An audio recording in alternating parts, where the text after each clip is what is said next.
Hello everyone, welcome back to this channel. तो कैसे हैं आप सब? आई होप आप सबकी तैयारी अच्छी चल रही होगी।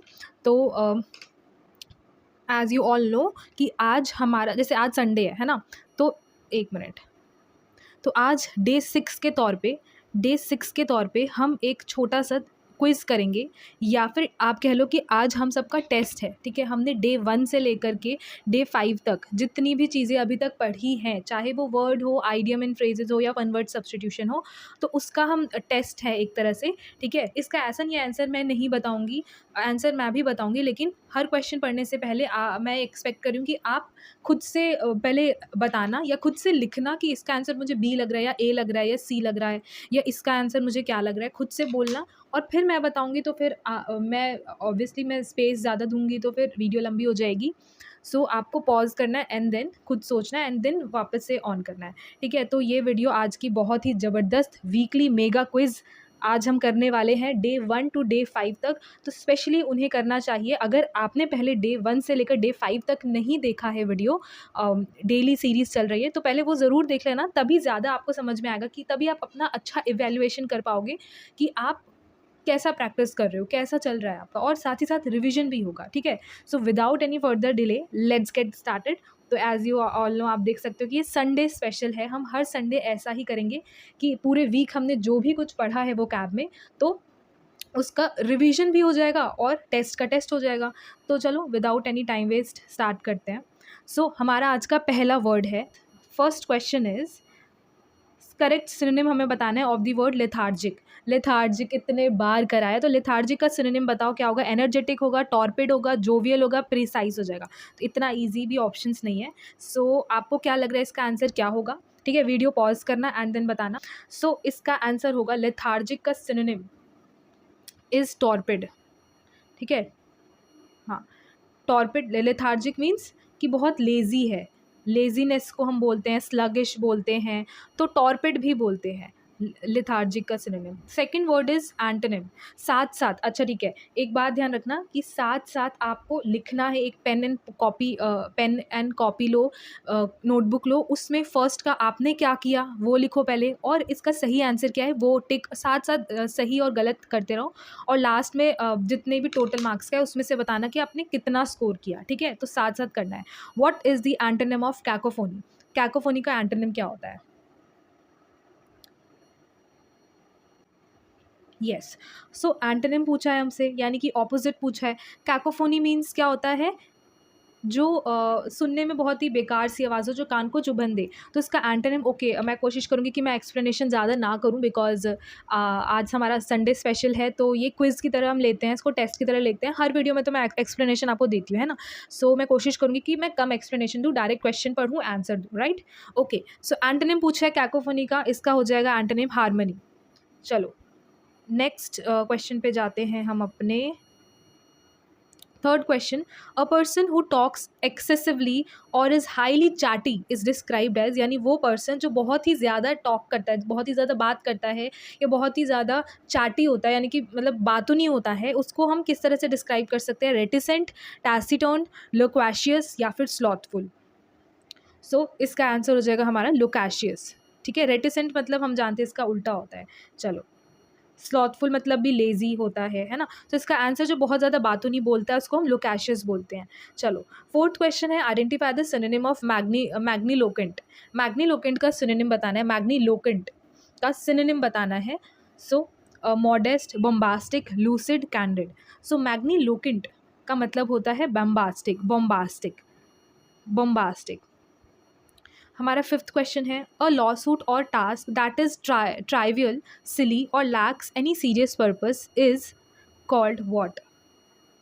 सो एक लॉसूट या इस तरह का कोई टास्क जो कि ट्राइवियल हो, ट्राइवियल मतलब कि यूजलेस हो, अननेसेसरी हो, सिली हो, और उसमें कोई सीरियस पर्पस ना हो, मतलब जो भी हमने काम किया उसका कुछ पर्पस ही नहीं था, कुछ खास पर्पस नहीं था, ऐसे फालतू में ही हुआ, उसके लिए क्या वर्ड है? एग्जिजेंट, फ्रिवोलस, एसिडियस, प्रैग्मेटिक।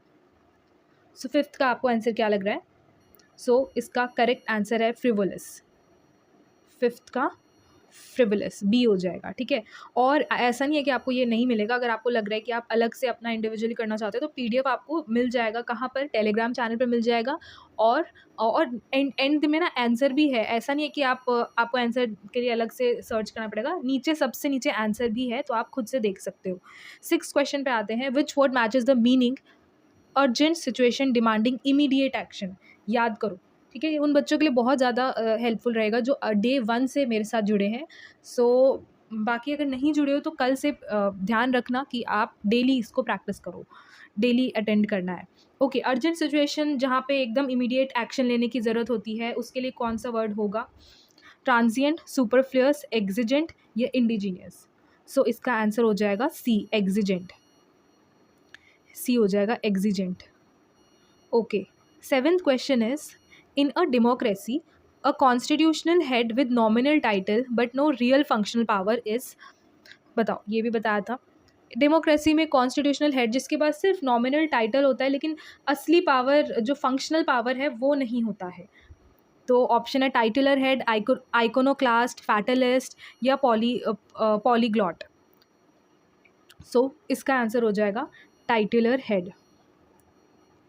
8th क्वेश्चन पे चलते हैं, a rebel who smashes traditional rules, orthodox customs और set learning styles is an. मतलब एक रेबेल जो पुराने रूल्स को तोड़ता है, जो भी पुराने ऑर्थोडॉक्स कस्टम्स है उसको तोड़ता है, और जो पहले से ही लर्निंग स्टाइल है उसको स्मैश करता है, उसके अगेंस्ट जाता है, उस इंसान को हम क्या बोलते हैं? ऑप्टिमिस्टिक, आइकोनोक्लास्ट, एम्बीडेक्स्ट्रस या एक्सट्रोवर्ट। सो इसका सही आंसर हो जाएगा आइकोनोक्लास्ट, ठीक है, iconoclast. Online, 9th question, online fraudsters continuously exploit the innocence और excessive naivety of citizens, this trait is known as, कि मतलब ऑनलाइन जो फ्रॉडर्स होते हैं, जो फ्रॉड करते हैं, वो कंटिन्यूसली इनोसेंस लोगों को, इनोसेंट पीपल को, या जो एक्सेसिवली नाइविटी ऑफ सिटीजन्स है, यानी कि जो नाइव पीपल है, नाइव मतलब जो भोले से हैं, सीधे से हैं, नए होते हैं ना, जो भोले भोले होते हैं, उन लोगों को जो है बहुत बुरी तरह से एक्सप्लॉइट करते हैं, यानी कि उनको एक्सप्लॉइट करते हैं। इस ट्रेट को, इस कैरेक्टरिस्टिक्स को हम क्या बोलते हैं? एस्ट्यूटनेस, स्केप्टिसिज्म, गलेबिलिटी या बेनेवोलेंस। तो इसका सही आंसर हो जाएगा गलेबिलिटी, गुलेबिलिटी, है ना। 10th क्वेश्चन है, 1 मिनट। ओके, सो हमारा ये जो word and meaning, antonym, synonym, उसका ये आखिरी क्वेश्चन है। एन एक्सक्यूज और explanation that sounds highly credible, logical and believable, उसको हम क्या बोलेंगे? एम्बिगुअस बोलेंगे, एब्सोलेट बोलेंगे, प्लॉजिबल बोलेंगे या मैलिशियस बोलेंगे।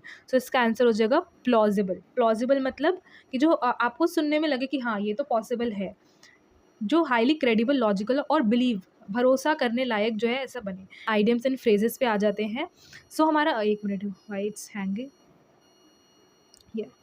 सो हमारा 11th क्वेश्चन है आइडियम्स एंड फ्रेजेस में से, कि what is the meaning of the idiom call it a day.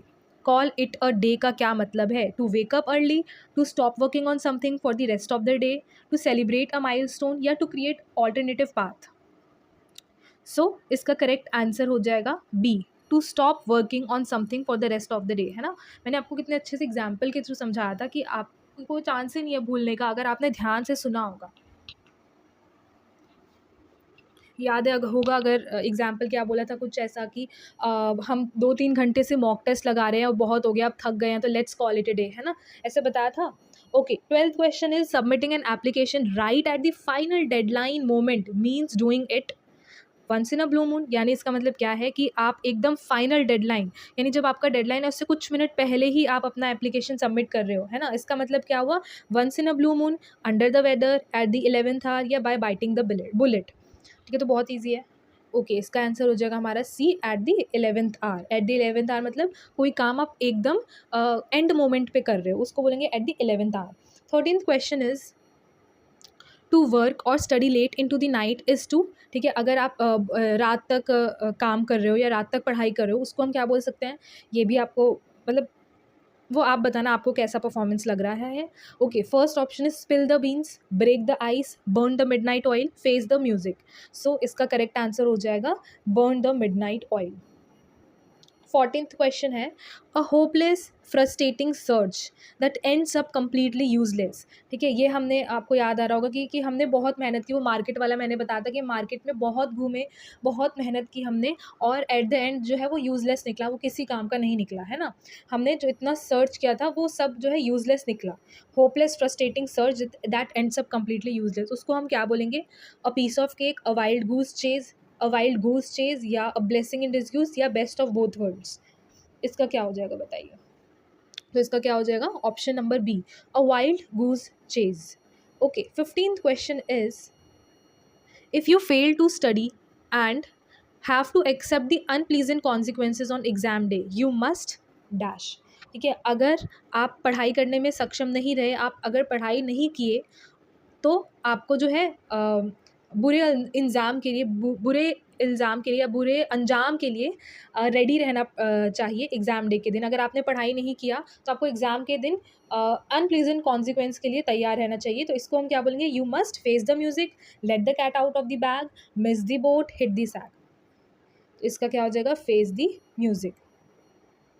चलो, तो यानी कि 20 क्वेश्चंस होंगे टोटल। आइडियम्स एंड फ्रेजेस के हमने 5 क्वेश्चन कर लिए। आप जल्दी से आ जाते हैं। आई होप आप ईमानदारी से चेक कर रहे होंगे सही है क्या गलत है। ओके, और वीडियो को पॉज कर करके, है ना। ओके, पार्ट सी में आ जाते हैं। वन वर्ड सब्सटीट्यूशन देख लेते हैं। ये भी 5 क्वेश्चन आई गेस। यस, ये वन वर्ड सब्सटीट्यूशन है, तो ध्यान रखना। A person who enjoy socialising, meeting new people and active team event is an, जो जिसको सोशलाइज करना बहुत पसंद है, नए लोगों से मिलना पसंद है, एक्टिवली टीम इवेंट्स में भाग लेना पसंद है, बात करना पसंद है, उसको हम क्या बोलेंगे? एथीस्ट, एक्सट्रोवर्ट, टी टोटलर, या सोमनाम्बुलिस्ट। तो ये तो बहुत ईजी है। इसका आंसर हो जाएगा extrovert, option B. Okay, 17th question is, water that is perfectly clean, uncontaminated and fit for drinking is called. उसको क्या बोलते हैं? जो एकदम परफेक्टली पानी जो साफ़ होता है, गंदा नहीं होता है, बिल्कुल साफ़ सुथरा होता है और ड्रिंकिंग के लिए फ़िट होता है, उस पानी को क्या बोलते हैं? मतलब उसको, इस तरह के पानी को क्या बोलेंगे? ओपेक, पोर्टेबल, एफेमरल, या वल्नरेबल। तो इसका आंसर हो जाएगा portable. 18th question is, an object or material through which light cannot pass, making it impossible to see through is। मतलब एक ऑब्जेक्ट या एक मटेरियल जिसके आर पार जो है लाइट नहीं जा सकती है, ठीक है, आर पार देखा नहीं जा सकता है, उसको हम क्या बोलते हैं? ट्रांसपेरेंट बोलेंगे, ओपेक बोलेंगे, इलेजिबल बोलेंगे, या इनऑडिबल बोलेंगे। सो इसका आंसर हो जाएगा ओपेक बोलेंगे। ओपेक मतलब कि आप आर पार नहीं देख सकते, ट्रांसपेरेंट मतलब कि आप आर पार देख सकते हो, तो आंसर भी हो जाएगा। अच्छा, इलेजिबल का मतलब क्या होता है? ज़रा मुझे बताना कमेंट में। इलेजिबल, ठीक है, ये हमने कल भी किया है और 2 दिन हमने कर लिया। इलेजिबल का मतलब बताइएगा कमेंट बॉक्स में। बाकी 19th क्वेश्चन पे आ जाते हैं, हमारा आज का second last question. A husband who is continuously dominated, criticised and ordered around by his wife. ठीक है, एक ऐसा हस्बैंड जो अपने वाइफ के अराउंड डोमिनेटेड है, मतलब वो अपनी मतलब उसकी वाइफ डोमिनेटेड है, ठीक है, क्रिटिसाइज़ करती है और वाइफ के ही ऑर्डर वगैरह के अराउंड घूमता है, वाइफ के इशारों पे चलता है, कुछ भी कहीं भी जाने से पहले पूछता है सब कुछ। सो वाइफ डोमिनेट करती है। सो इस तरह के हस्बैंड को हम क्या बोलेंगे? फैटलिस्ट, पॉलीग्लॉट, हेनपेक्ड, या गैरलस। तो ये तो बहुत ईजी है। 19th का हो जाएगा सी, हेनपैक्ड, हेनपेक्ड। चलो, आज का आखिरी question. Systems left open without antivirus updates are highly exposed to attacks, they are. ठीक है, इस तरह के सिस्टम्स या कंप्यूटर में किसी भी तरह के जो सिस्टम्स है, अगर वो उसमें बिना एंटीवायरस अपडेट के वो रहे, तो वो उसमें चांसेस है कि बहुत जल्दी वायरस का अटैक्स वगैरह हो सकता है। तो उसको हम क्या कहेंगे कि वो क्या है? दे आर इनफैलिबल है, दे आर वल्नरेबल है, दे आर एम्बीडेक्स्ट्रस है, या दे आर क्रेडिबल है। सो ओके, सो इसका आंसर हो जाएगा हमारा वल्नरेबल, ऑप्शन नंबर बी। तो ये देखो यहाँ पे आंसर है, आंसर की है, ठीक है। तो इसका पीडीएफ मिल जाएगा, अगर आपको कभी दोबारा करने का मन किया तो आप खुद से कर सकते हैं पीडीएफ के थ्रू, है ना। लिंक डिस्क्रिप्शन बॉक्स में मिल जाएगा टेलीग्राम चैनल का, जल्दी से ज्वाइन हो जाओ। और अगर आज आपका पहला दिन था तो मैं आपसे यही उम्मीद करूँगी कि आप डेली वोकैब की सीरीज़ लो, चाहे आप किसी भी एग्ज़ाम की तैयारी कर रहे हो, और वो तो मैं स्पेशली मैंने DSSB ASO लिखा है सो दैट उन लोगों को, उन एस्पिरेंट्स को इधर उधर भटकना ना पड़े, क्योंकि ऐसे बहुत ही कम वीडियोज़ हैं जो पर्टिकुलरली एक ही चीज़ पे फोकस कर रहे हैं। सो उसके लिए है। बाकी तो अगर आप किसी भी एग्ज़ाम की तैयारी कर रहे हो, चाहे वो टीचिंग एग्ज़ाम्स हो, जैसे अभी सुपर टेट आने वाला है ना, तो इंग्लिश में आपको उसमें भी हेल्प मिलेगा। तो आप मुझे कमेंट में बताना कि कौन ऐसे बच्चे हैं जो नए हैं, जो पहली बार ये वीडियो देख रहे हैं, जिन इससे पहले उन्होंने नहीं देखा था, और कौन ऐसे बच्चे हैं जो शुरू से अभी तक जुड़े हुए हैं और उनको क्या कुछ फ़र्क दिखा है, क्या चेंजेस दिखे हैं, क्या कुछ पॉजिटिव चेंज देखने को मिला है, या आपको लगा है कि हाँ, बहुत सारे वर्ड्स अब समझ आ रहे हैं इस टेस्ट के बाद से। और मोस्ट इम्पॉर्टेंटली कि 20 में से आपके कितने मार्क्स आए, कमेंट करके ज़रूर बताना। और मैं यही एक्सपेक्ट कर रही हूँ कि आपने ऑनेस्टली, ईमानदारी से सेल्फ टेस्ट लिया होगा, क्योंकि ये मेरे लिए नहीं है, किसी और के लिए नहीं है, ये सिर्फ आपको, आपके खुद के लिए, कि आप खुद का पता लगा सको कि अभी तक डेली लेने पे आप कितना अच्छा कर पा रहे हो, ठीक है। और अगर आप अभी डेली ले रहे हो फिर भी आपको लग रहा है कि बहुत कम मार्क्स आ रहे हैं, 10 से भी नीचे आ रहे हैं, तो आई थिंक इसमें कोई बुरी बात नहीं है, बट ये आपको इससे पता चलेगा कि आप कितने ध्यान से वीडियो सुन रहे हो या नहीं सुन रहे हो, है ना। सो हम कल वापस से मिलते हैं मंडे को डे 6 के साथ, ठीक है। डेली चलेगी, PDF अवेलेबल है। तो अगर आप नए हो अभी तो चैनल को सब्सक्राइब कर लेना, लाइक ज़रूर कर देना, और कमेंट करके मार्क्स ज़रूर बताना कि आपके 20 में से कितने आते हैं। बाकी होमवर्क क्वेश्चन आपका मैंने बता दिया कि इलेजिबल का मतलब क्या है, इलेजिबल का मतलब क्या है, और रेटिसेंट का मतलब क्या है, ठीक है। इसके क्योंकि ये तो वन वर्ड है, तो इसका मतलब और एक सेंटेंस, और रेटिसेंट का एंटोनिम बताओ और सिनोनिम बताओ कमेंट करके। और आपको मन हो तो आप इसका एग्जाम्पल भी दे सकते हो। तो दैट्स ऑल फॉर टुडे, कल मिलते हैं, तब तक के लिए कीप स्टडिंग।